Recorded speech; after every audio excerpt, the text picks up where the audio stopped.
2026년 기초연금 신청 규정에 변화가 시작됐습니다. 많은 분들이 나이만 되면 자동으로 받는 거 아니야? 라고 생각하시지만 현실은 정반대입니다. 실제로 지난 한 해 동안 신청 시점을 못 맞춰 첫 달 지급분을 통째로 날린 어르신이 전국적으로 12만 명이 넘었습니다. 여러분의 소중한 노후 자금을 손해보실 건가요? 더 충격적인 건 자격이 되는데도 제도를 몰라서 5년 넘게 한 번도 신청하지 않은 채 살아온 분들이 여전히 존재한다는 사실입니다. 그분들이 놓친 금액만 해도 한 사람당 평균 2천만 원이 훌쩍 넘습니다. 나는 괜찮겠지라고 생각하셨다면 지금 이 순간부터 그 생각을 완전히 바꾸셔야 합니다. 작년까지만 해도 받을 수 있었던 분이 올해 들어 갑자기 탈락 통보를 받는 경우가 속출하고 있습니다. 아무것도 바뀌지 않았는데 말이죠. 문제는 계산 방식이었습니다.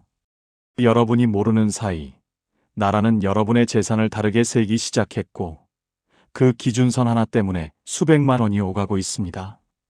특히 자녀에게 집을 물려주신 분, 시골로 이사 가신 분, 오래된 차를 그대로 타고 계신 분들은 반드시 이 영상을 끝까지 보셔야 합니다. 지금 여러분이 아무 생각 없이 하고 있는 그 선택 하나가 향후 10년간 받을 수 있는 연금 전체를 무효로 만들 수 있기 때문입니다. 오늘 제가 여러분께 드릴 내용은 복잡한 법 조항이나 어려운 용어 설명이 아닙니다. 그보다 훨씬 중요한 내가 지금 어디에 서 있는지 스스로 확인할 수 있는 기준들입니다. 이 기준들을 모르면 여러분은 내일 당장 주민센터에 가서도 엉뚱한 서류를 들고 가게 되고 상담원 앞에서 이건 왜 안 되는 거예요? 라는 질문만 반복하다가 빈손으로 돌아오게 됩니다. 그런 일이 일어나지 않도록 지금부터 하나씩 짚어드리겠습니다. 중간에 영상을 끄시는 순간 여러분이 놓치는 건 정보가 아니라 돈입니다. 그것도 여러분 명의 통장에 합법적으로 들어올 수 있었던 돈입니다. 그러니 이건 반드시 끝까지 보셔야 합니다. 그 전에 구독과 좋아요, 알림 설정해 두시면 가장 빠르게 돈이 되는 정보들을 받아보실 수 있습니다. 집은 벌써 아들 앞으로 넘어갔는데 왜 아직도 제 재산이래요? 작년 11월 인천 부평구에 사시는 김영자 68세 씨가 주민센터에서 하신 말입니다. 김영자 씨는 3년 전 장남에게 2억 8천만 원짜리 빌라를 증여했습니다. 등기도 넘어갔고 본인 명의로는 단 한 평도 없었죠. 그런데 기초연금 신청했다가 이런 말을 들었습니다. 어르신, 증여하신 재산이 아직 2억 원 정도 남아 있어서요. 소득인 정액이 기준을 넘으셨어요. 김영자 씨는 이해할 수 없었습니다. 3년 전에 이미 아들 이름으로 바뀐 집인데 어떻게 아직도 본인 재산으로 잡힌다는 건지 말입니다. 상담원은 계산기를 두드리며 말했습니다. 5년이 지나야 완전히 사라져요. 지금은 아직 2년 남았으니까 매달 조금씩 줄어들긴 하는데 어르신은 2년 뒤에 다시 오셔야 할 것 같아요.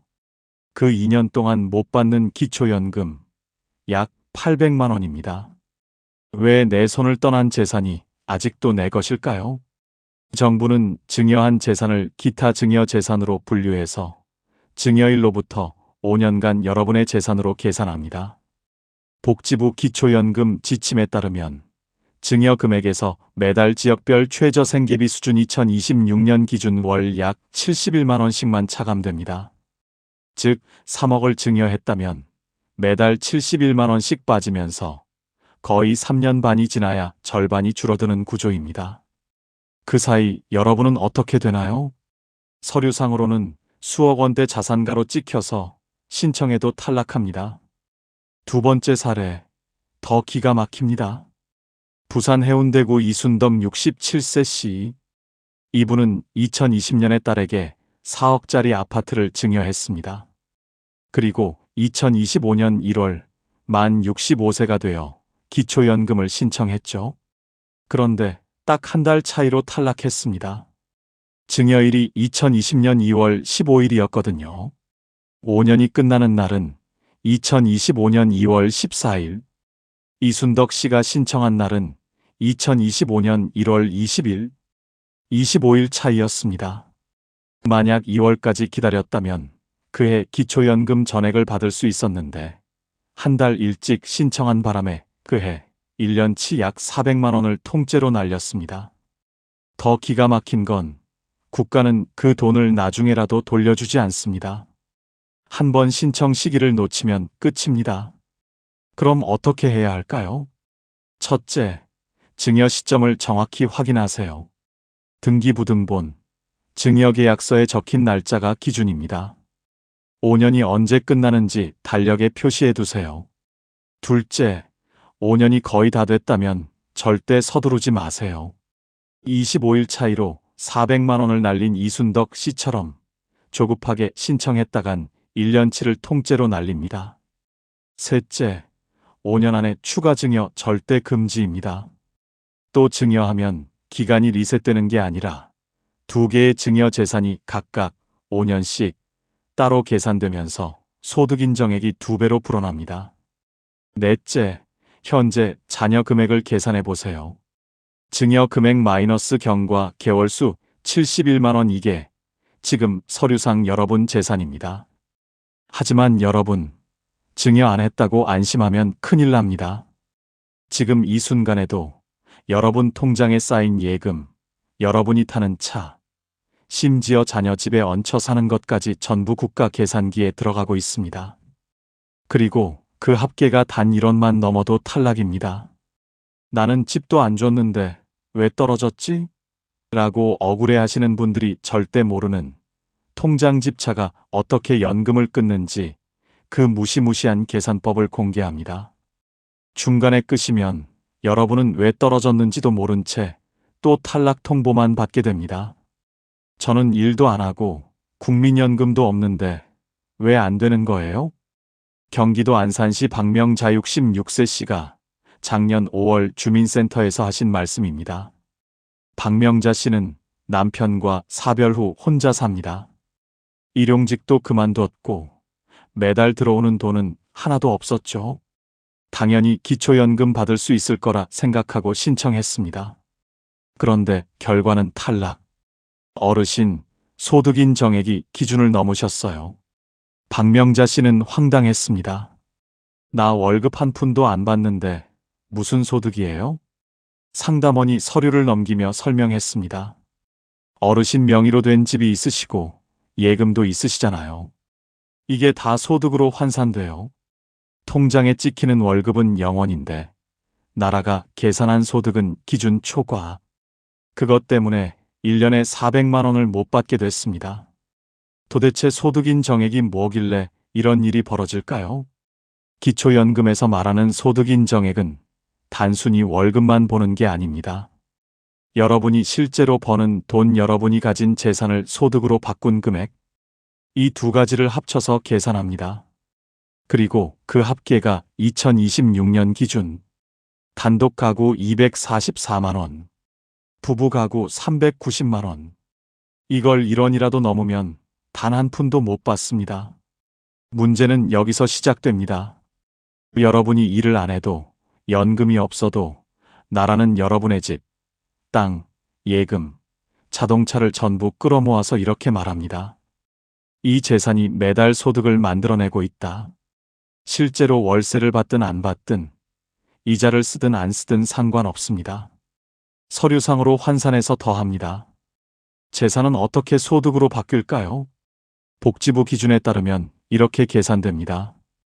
1단계 재산에서 기본 공제를 뺍니다. 대도시 서울 등 1억 3,500만 원 공제, 중소도시 광역시 등 8,500만 원 공제, 농어촌 7,250만 원 공제. 2단계 남은 재산에 연 4%를 적용합니다.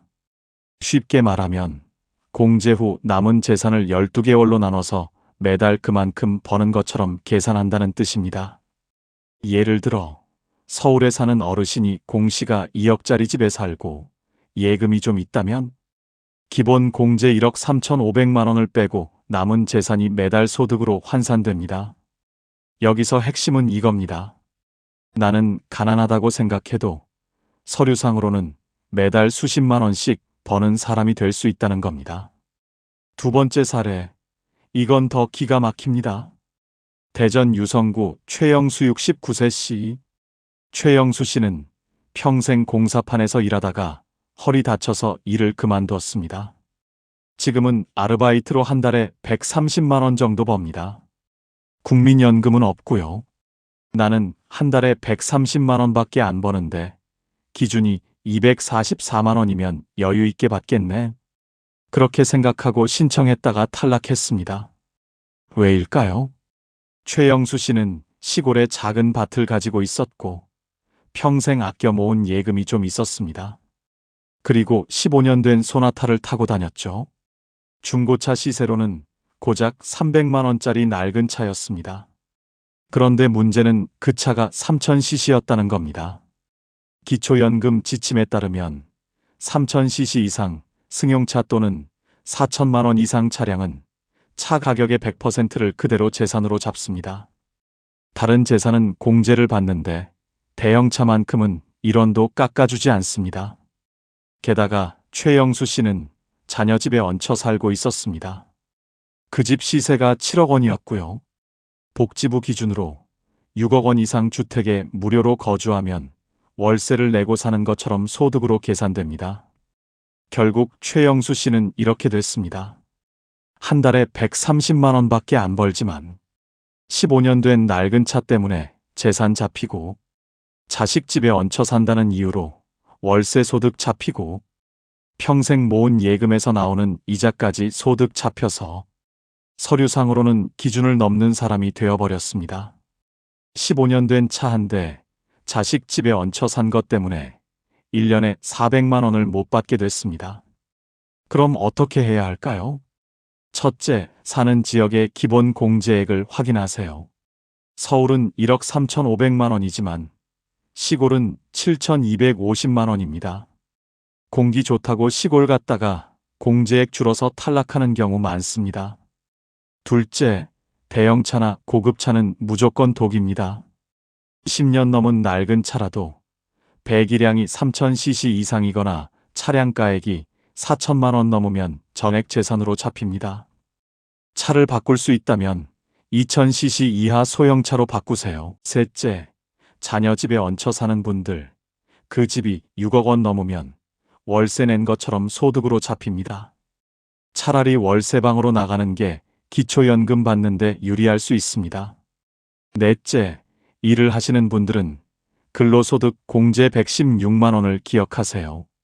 월 130만 원을 벌어도 116만 원은 빼주고 남은 돈의 70%만 소득으로 계산합니다. 즉, 일한다고 무조건 탈락하는 게 아닙니다. 다섯째, 예금 이자도 소득입니다. 목돈이 있다면 전문가 상담을 받아서 소득으로 안 잡히는 방법을 찾아보세요. 그럼 나는 재산도 없고 일도 안 하니까 무조건 받겠네요? 천만에요. 여기까지 들으셨으면 이제 아실 겁니다.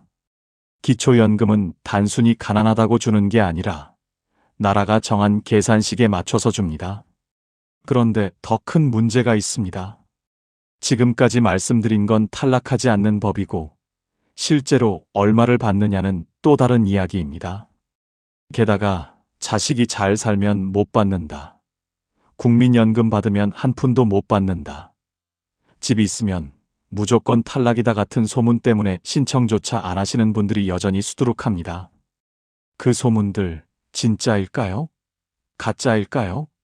그걸 모르고 신청 안 하면 받을 수 있는 돈을 그냥 버리는 겁니다.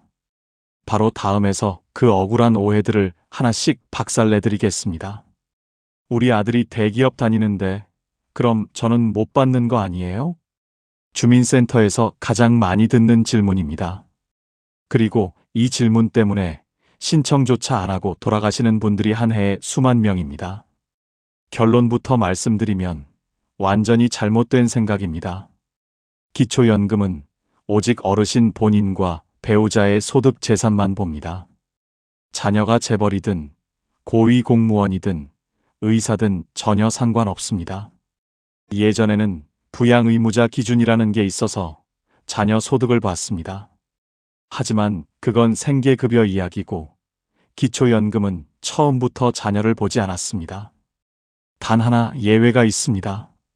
자녀가 매달 여러분 통장으로 생활비를 송금하고 그게 서류상 잡히면 그건 여러분의 소득으로 계산됩니다. 하지만 그것도 현금으로 주거나 명절 용돈 정도는 문제 없습니다. 자식 눈치 보며 신청 포기하는 건 그냥 돈 버리는 겁니다.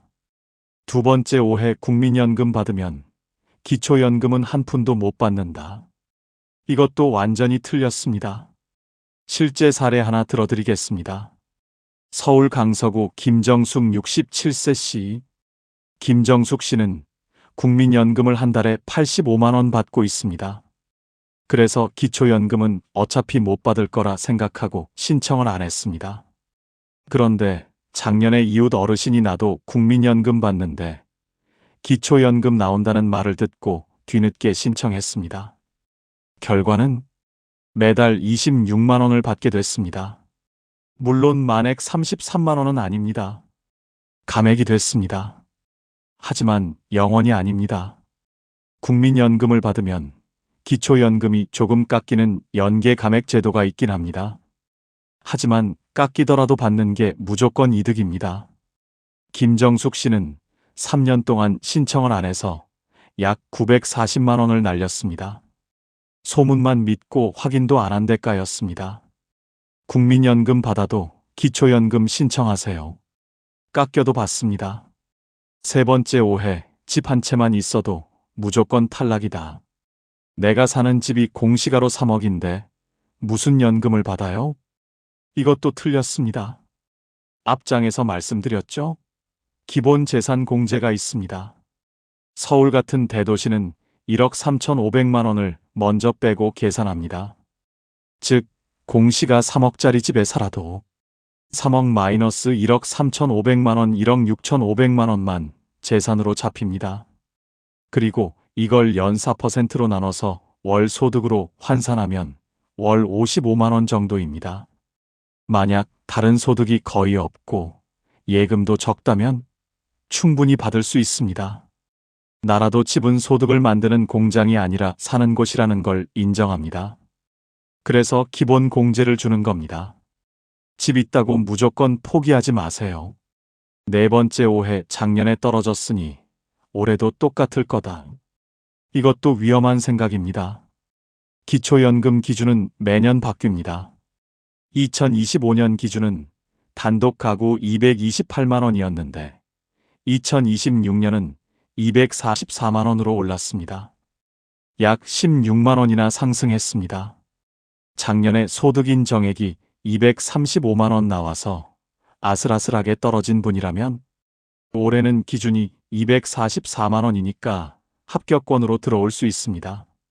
게다가 여러분의 재산 가치도 변합니다. 집값이 떨어질 수도 있고 예금을 쓰면서 줄어들 수도 있습니다. 특히 2026년처럼 기준이 크게 바뀌는 해에는 예전에 떨어진 분들이 대거 합격하는 골든 타임입니다. 한 번 떨어졌다고 영원히 포기하는 건 매년 수백만 원을 스스로 버리는 겁니다. 다섯 번째 오해, 나는 소득이 전혀 없으니까 무조건 만액 받겠지? 마지막 오해입니다. 나는 일도 안 하고 연금도 없는데 왜 33만 원이 아니라 20만 원만 나와요? 주민센터에서 자주 듣는 항의입니다. 앞에서 말씀드렸죠? 무소득과 무재산은 다릅니다. 매달 들어오는 현금은 없어도 여러분이 가진 집, 땅, 예금, 자동차가 소득으로 환산되면 지급액이 단계적으로 줄어듭니다. 기초연금은 소득인 정액 수준에 따라 차등 지급됩니다. 소득인 정액이 낮을수록 만액 33만 원, 소득인 정액이 높을수록 감액 2,030만 원대. 일을 안 해도 재산이 좀 있으면 깎입니다. 무소득, 무재산. 이 둘은 완전히 다릅니다. 정리하겠습니다. 자녀가 잘 살아도 여러분 연금과는 무관합니다. 국민연금 받아도 기초연금 함께 받을 수 있습니다. 깎여도 받는 게 이득입니다. 집 있어도 기본 공제 덕분에 받을 수 있습니다. 작년에 떨어져도 올해 기준이 바뀌면 합격할 수 있습니다. 소득 없어도 재산 많으면 감액됩니다. 주변 소문만 믿고 신청 안 하는 게 가장 큰 손해입니다. 하지만 여러분, 이제 오해를 풀었다고 해서 끝이 아닙니다. 실제로 신청하러 갔다가 예상치 못한 곳에서 발목 잡혀서 수백만 원 날린 사람들이 있습니다. 그들이 겪은 황당한 실수들, 지금부터 하나씩 까발려 드리겠습니다. 그걸 모르고 가면 여러분도 똑같이 당합니다. 첫 번째 사례 단 일주일 차이로 첫 달치 33만 원을 날린 사람. 경기도 화성시 정순희 65세 씨. 정순희 씨의 생일은 2024년 3월 10일입니다. 만 65세가 되는 날이죠. 기초연금은 생일이 속한 달의 한 개월 전부터 신청할 수 있습니다. 즉, 2월 1일부터 신청 가능했습니다. 그런데 정순희 씨는 생일 지나고 나서 신청하면 되겠지 하고 3월 17일에 주민센터를 찾았습니다. 상담원이 말했습니다. 어르신, 생일 지나서 신청하셨으니까 3월분은 못 드려요. 4월부터 나옵니다. 정순희 씨는 황당했습니다. 일주일밖에 안 늦었는데요? 하지만 규정은 명확했습니다. 신청한 달부터 지급됩니다. 3월에 신청했으면 3월분부터 나와야 하는데 생일이 지났으니 소급 적용이 안 됩니다. 결국 정순희 씨는 3월분 33만 원을 통째로 날렸습니다. 그리고 그 돈은 나중에 아무리 빌어도 절대 돌려받을 수 없습니다. 교훈 만 65세 생일 한 달 전, 정확히는 생일이 속한 달의 전달부터 신청 가능합니다. 생일 지나서 신청하면 첫 달치는 영원히 날아갑니다. 두 번째 사례, 자녀 카드 쓰다가 부정수급자 될 뻔한 사람. 부산 사하구 박철수 68세 씨. 박철수 씨의 아들은 효자입니다. 아버지가 편하게 생활비 쓰시라고 본인 명의 신용카드를 드렸습니다. 아버지는 그 카드로 마트도 가고 병원비도 내고 식사도 하셨죠.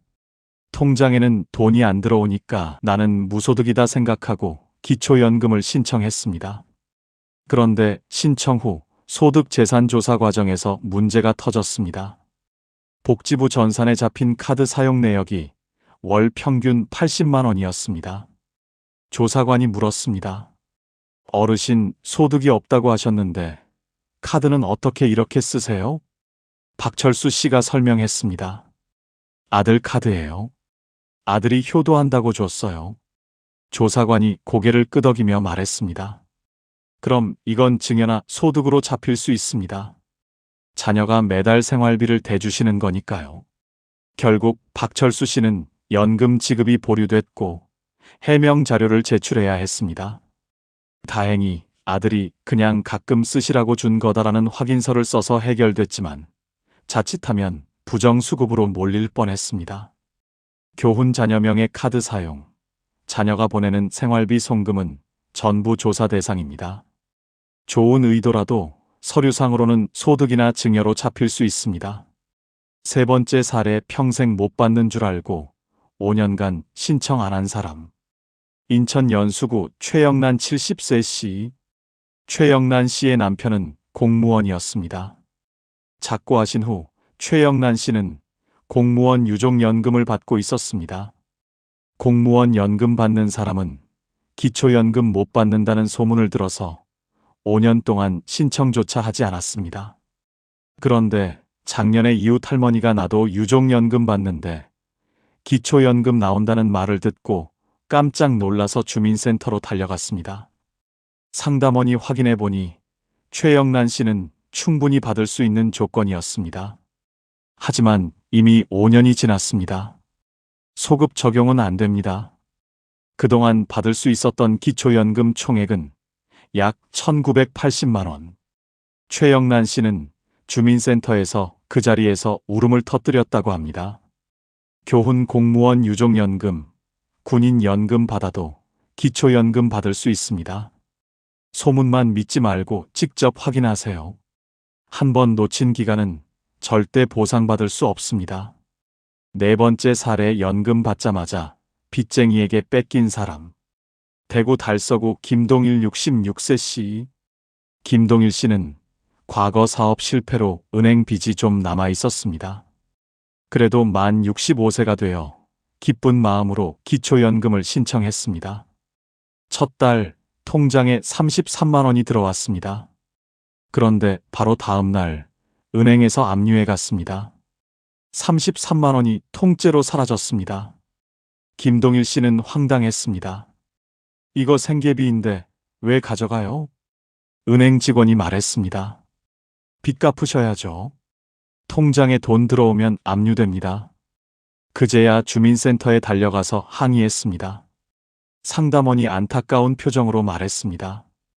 어르신, 행복지킴이 통장 만드셨어야 했어요. 그 통장으로 받으면 압류 안 돼요.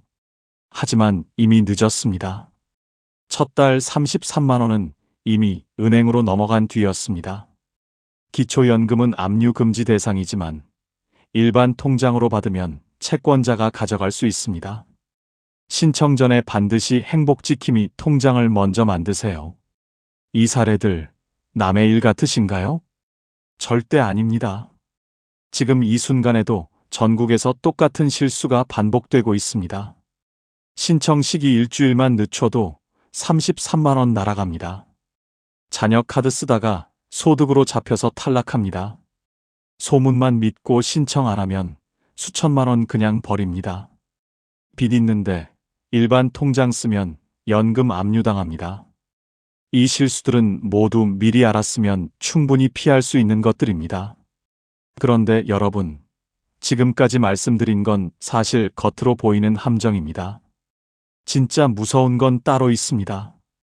바로 여러분이 아무 생각 없이 평생 모은 재산, 타고 다니는 차, 이사 간 집, 그게 어떻게 독이 되어 연금을 끊는지 모르고 당하는 경우입니다.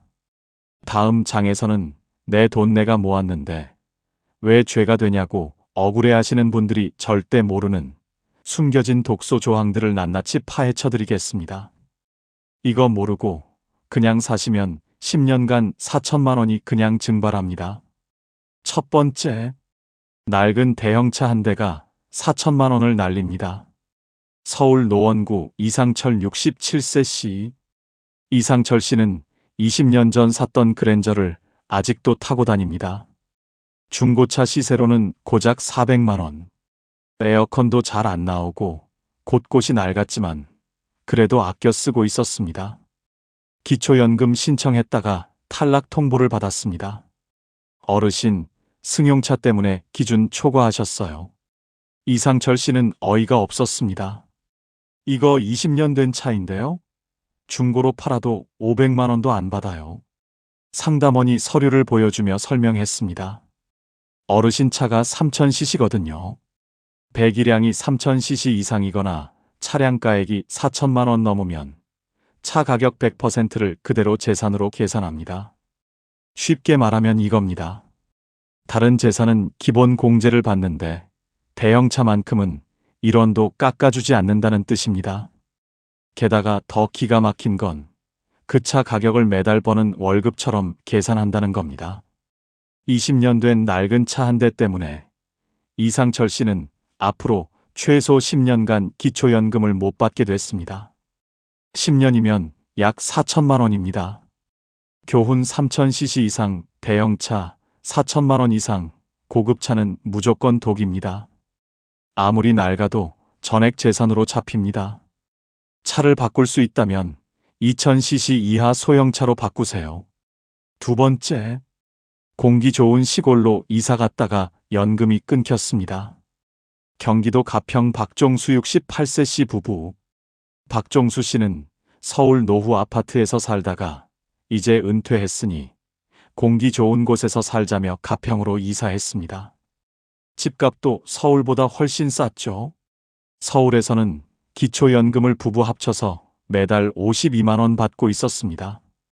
그런데 가평으로 이사하고 3개월 뒤 지급 중단 통보를 받았습니다. 왜요? 집값도 더 싼 곳으로 왔는데요. 상담원이 설명했습니다. 어르신, 지역이 바뀌면 기본 재산 공제액이 달라져요. 서울은 1억 3,500만 원 공제해 주는데 가평은 농어촌이라 7,250만 원만 공제됩니다. 즉, 같은 집값이라도 서울에서는 가난한 사람이었는데 시골로 가면 갑자기 부자가 되는 겁니다. 공제액 차이만 6,250만 원. 이게 재산으로 잡히면서 소득 인정액이 기준을 넘어버렸습니다. 건강 챙기려고 간 시골에서 박종수 씨는 연금을 잃었습니다. 매년 624만 원씩 못 받으니 10년이면 6,240만 원 손해입니다. 교훈 시골로 이사 가면 기본 공제액이 확 줄어듭니다.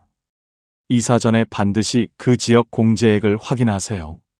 자칫하면 집값 싼 곳 갔다가 연금 끊길 수 있습니다. 세 번째, 평생 모은 예금 이자가 독이 됩니다. 평생 아껴 모은 예금 8천만 원. 일도 안 하고 연금도 없는데 왜 기초연금을 못 받을까요? 바로 금융소득 때문입니다. 예금에서 나오는 이자, 그게 매달 일정 금액을 넘으면 소득으로 잡힙니다. 나는 이자 받아서 쓰지도 않고 다시 저축했는데요. 상관없습니다. 나라는 그 이자를 여러분이 매달 쓰는 생활비로 간주합니다. 내가 평생 아껴 모은 돈인데 나라는 그 돈을 근거로 당신은 돈이 있으니까 연금 필요 없다고 판단합니다. 교훈 목돈이 있으면 예금보다는 비과세 상품이나 즉시연금 같은 걸로 전환하는 방법도 있습니다. 단, 이건 전문가 상담 필수입니다. 네 번째, 자녀 집에 얹혀 살다가 연금이 깎입니다. 자식이 우리 집에 와서 사세요 해서 좋아서 들어갔는데 기초연금이 갑자기 줄어들었습니다. 왜일까요? 복지부 기준으로 6억 원 이상 주택에 무료로 거주하면 월세를 내고 사는 것처럼 소득으로 계산됩니다. 이걸 무료 임차 소득이라고 부릅니다. 실제로 월세를 한 푼도 안 내는데 나라는 당신은 매달 월세만큼의 이득을 보고 있다고 기록합니다. 자식 집에 사는 게 죄가 되어서 내 연금이 깎이는 겁니다. 교훈 자녀 집이 6억 원 넘으면 그냥 얹혀 사는 것만으로도 소득이 잡힙니다. 차라리 월 4,050만 원짜리 월세방으로 나가는 게 연금 받는데 유리할 수 있습니다. 정리하겠습니다. 대형차 3,000cc 이상, 고급 차 4천만 원 이상 차 가격 전액이 재산으로 잡힙니다. 20년 된 낡은 차라도 예외 없습니다. 시골로 이사 기본 공제액이 확 줄어듭니다. 서울 1억 3,500만 원 vs 농어촌 7,250만 원. 차이가 6,250만 원입니다. 예금 이자 금융소득으로 잡힙니다. 안 써도 소득으로 계산됩니다. 자녀 집 무료 거주 6억 이상, 월세 내는 것처럼 소득으로 잡힙니다. 내가 평생 아껴 모은 돈, 내가 타는 차, 내가 사는 곳이 오히려 내 노후를 위협하는 부메랑이 됩니다. 하지만 이 모든 함정을 알았다고 해서 끝이 아닙니다. 이제 중요한 건 어떻게 신청하고 어떻게 챙겨야 단 10원도 안 날리고 다 받아먹느냐입니다. 바로 이어지는 내용에서 나라가 제공하는 무료 도구 3가지와 연금 받는 사람만 누릴 수 있는 숨겨진 혜택들을 전부 공개합니다. 여기서 끊으시면 함정은 알아도 해결책은 모른 채 또 실수하게 됩니다. 그래서 나는 받을 수 있는 거예요? 없는 거예요? 지금까지 들으셨으면 머리가 복잡하실 겁니다. 증여재산, 소득인정액, 재산 환산율, 기본 공제 온갖 계산식이 나왔으니까요. 걱정 마세요. 여러분이 직접 계산할 필요 없습니다. 나라에서 이미 무료로 확인할 수 있는 도구를 제공하고 있습니다. 단 3가지만 알면 신청 전에 미리 결과를 예측할 수 있습니다. 첫 번째, 복지로 사이트 모의 계산. 인터넷 검색창에 복지로라고 치세요. 들어가시면 모의 계산 메뉴가 있습니다. 거기에 여러분의 소득과 재산을 입력하면 1분 안에 기초연금을 받을 수 있는지 결과가 나옵니다. 나는 컴퓨터 할 줄 몰라요. 괜찮습니다. 자녀분들에게 복지로에서 기초연금 모의 계산 좀 해다오라고 부탁하세요. 스마트폰으로도 됩니다. 입력할 내용은 간단합니다. 나이, 거주지, 소득 월급, 연금 등, 재산집, 예금, 자동차. 그럼 화면에 예상 수급 가능 또는 기준 초과라고 뜹니다. 100% 정확하진 않지만 대략 8,090% 정확도로 예측 가능합니다. 신청 전에 미리 확인해보는 용도로는 충분합니다. 두 번째, 국민연금공단 콜센터 1355. 복지로는 너무 복잡해요. 그냥 사람한테 물어보고 싶어요. 그럼 전화하세요. 1355번. 국민연금공단 콜센터입니다. 기초연금 전문 상담원이 받습니다. 전화해서 이렇게 말하세요. 기초연금 받을 수 있는지 확인하고 싶은데요. 제 상황 말씀드릴게요. 그럼 상담원이 하나씩 물어봅니다. 소득이 얼마인지, 집은 있는지, 예금은 얼마나 되는지 다 말씀드리면 바로 계산해서 알려줍니다. 어르신, 현재 기준으로는 받으실 수 있을 것 같습니다. 또는 지금은 조금 초과하시는데 내년에 기준이 오르면 가능할 수도 있습니다. 굳이 먼 길 가서 줄 서서 기다릴 필요 없습니다. 전화 한 통이면 끝입니다. 세 번째, 수급 희망자 사후관리 서비스. 이건 진짜 대박입니다. 이번에 신청했는데 아깝게 떨어졌어요. 그럼 끝인가요? 아닙니다. 끝이 아닙니다. 신청했다가 탈락했더라도 수급 희망자 사후관리 서비스를 신청해 두세요. 이게 뭐냐면 나중에 기준이 바뀌어서 여러분이 받을 자격이 생겼을 때 나라에서 먼저 연락을 준다는 겁니다. 어르신, 이제 기준이 바뀌어서 받으실 수 있으니 신청하세요. 이렇게 문자나 전화로 알려줍니다. 신청 방법은 간단합니다. 탈락 통보 받으실 때 상담원에게 이렇게 말하세요. 수급 희망자 사후관리 서비스 신청하고 싶어요. 그럼 바로 등록해 줍니다. 무료입니다. 이 서비스 하나가 여러분이 놓칠 뻔한 연금을 찾아주는 든든한 비서가 되어줄 겁니다. 이제 신청할 준비가 됐습니다. 그런데 한 가지 더 챙기셔야 할 게 있습니다. 바로 기초연금 받는 사람만 누릴 수 있는 숨겨진 혜택들입니다. 대부분의 어르신들이 기초연금만 받고 끝냅니다. 하지만 기초연금 수급자가 되면 자동으로 신청 가능한 다른 혜택들이 수두룩합니다. 첫 번째 혜택, 행복지킴이 통장 필수입니다. 앞에서 말씀드렸죠? 빚이 있는 분들은 기초연금이 압류당할 수 있다고요. 그걸 막는 방법이 바로 행복지킴이 통장입니다. 이 통장에 들어온 기초연금은 그 어떤 빚쟁이도 은행도 절대 건드릴 수 없습니다. 법으로 보호받는 통장입니다. 신청 방법은 간단합니다. 은행 가셔서 행복지킴이 통장 만들어주세요 라고 하세요. 신분증만 있으면 바로 개설됩니다. 그리고 기초연금 신청할 때 입금 계좌로 행복지킴이 통장 번호를 알려주세요. 빚 없는 분들도 만들어두는 게 좋습니다. 나중에 무슨 일이 생길지 모르니까요. 두 번째 혜택, 통신비 감면. 기초연금 받으시면 핸드폰 요금 할인 받을 수 있습니다. 통신사마다 다르지만 대략 월 1만 원, 2만 원 정도 깎아줍니다. 1년이면 12만 원, 24만 원입니다. 10년이면 120만 원, 240만 원. 신청 방법, 통신사 대리점 가셔서 기초연금 수급자 요금 할인 신청하고 싶어요 라고 하세요. 기초연금 수급 확인서 제출하면 바로 적용됩니다.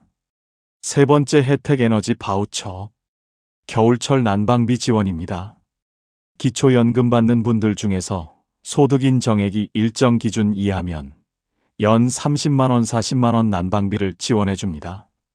전기요금, 도시가스, 등유, LPG 등 난방비로 쓸 수 있습니다.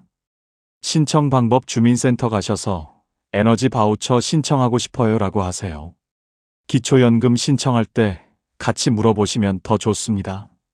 네 번째 혜택, 건강보험 피부양자 자격 체크.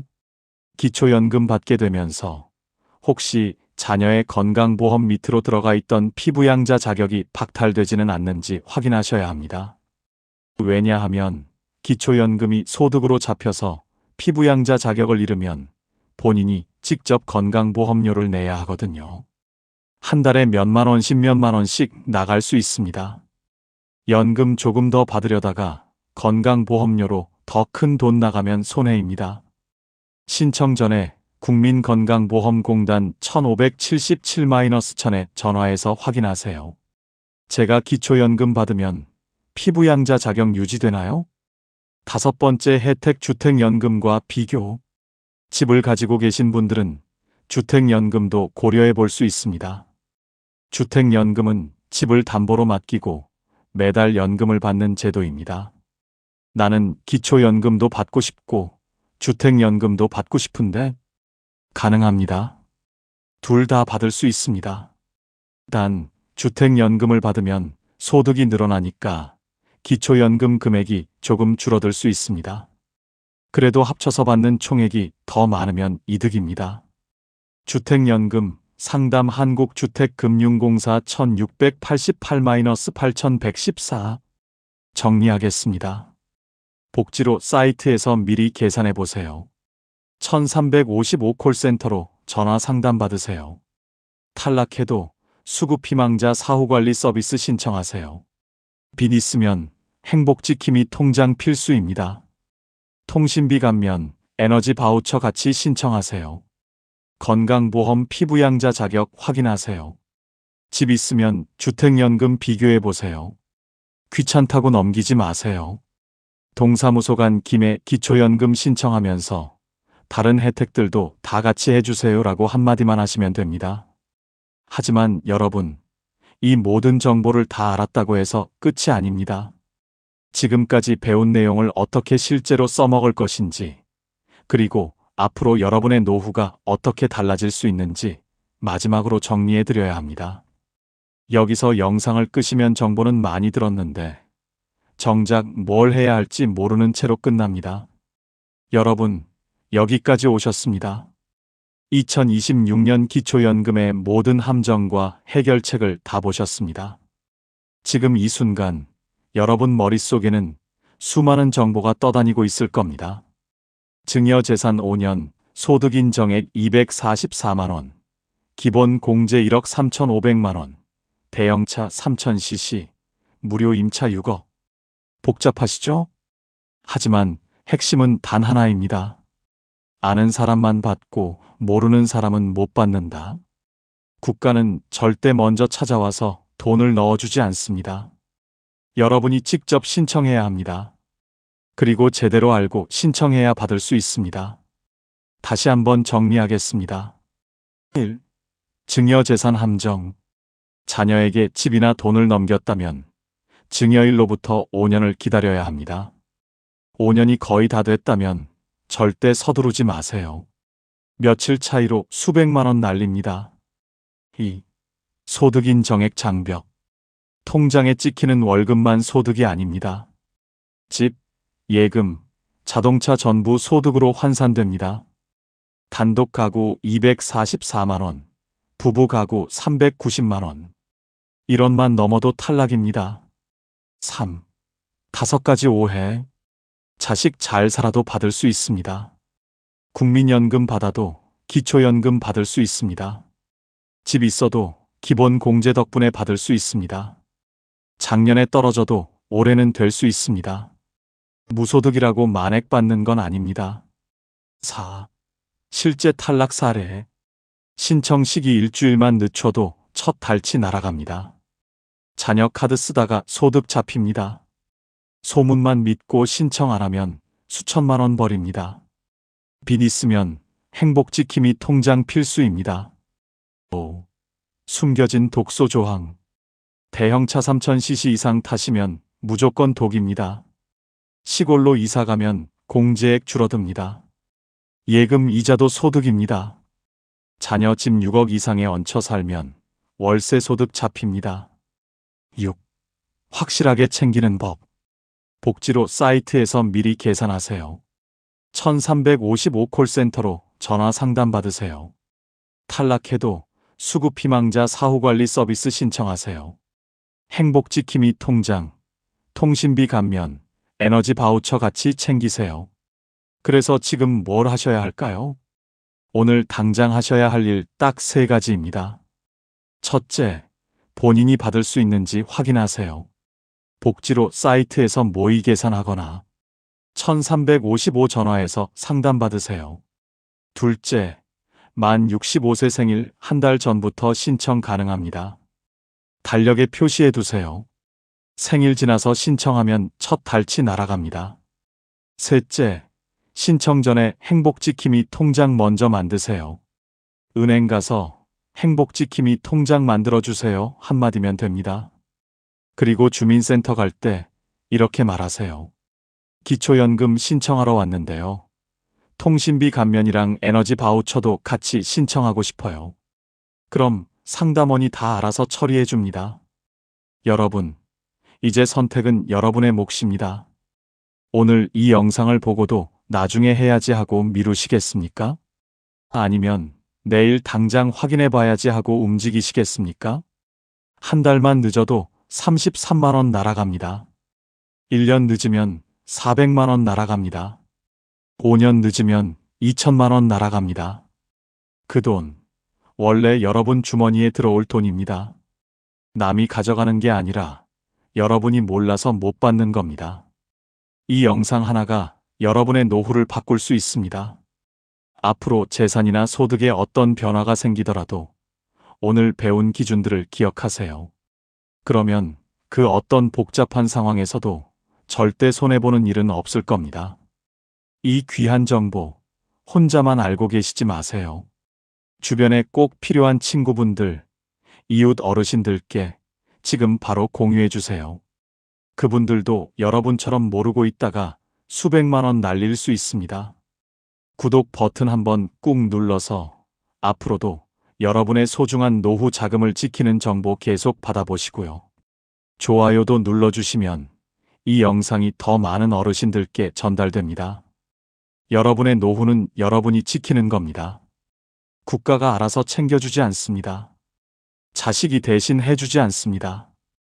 여러분이 직접 알고 직접 움직여야 합니다. 오늘 이 영상이 여러분의 텅 빈 통장을 든든하게 채워줄 확실한 방패가 되었길 바랍니다. 저는 앞으로도 여러분의 주머니 사정을 든든하게 지켜드리는 평생 가이드가 되겠습니다. 다음에도 더 알찬 정보로 찾아뵙겠습니다.